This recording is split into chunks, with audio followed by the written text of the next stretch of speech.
এটা আমার ভাইয়া আইসক্রিম বানিয়েছে। সামনে এসো।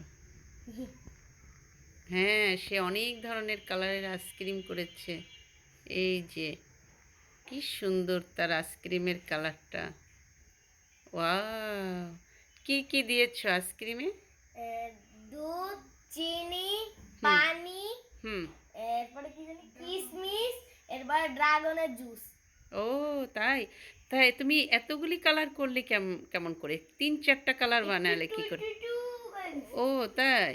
খুব সুন্দর হয়েছে একটা তো তো আমি তোমার আইসক্রিমের একটু দিয়েও কালারটা। দিছি। দেখি দেখি নাও দেখাও। এর তোমার মধ্যে নাম কি ভাইয়া? বলে দাও তো সবাই। ইহান ইহান ইহান ইহান বুঝেছেন? ও তাই? তুমি আবার ইউটিউবে চ্যানেল খুলেছো? ইয়েস, কি নাম দিয়েছো? ইহান বুঝেছেন। তাই? খুব সুন্দর হয়েছে তোমার এই ইয়েটা। আইসক্রিমগুলো অনেক সুন্দর। এখন আরো ভাল ডিপে লাগবে রাখবো। মনে হয়। হ্যাঁ, ডিপে রাখলে জমে যাবে, খেতে মজা। ইয়ামি ইয়ামি হবে, তাই না? খুলবো না কেমন করে? হ্যাঁ, খুলতে পারবে যা। এরকম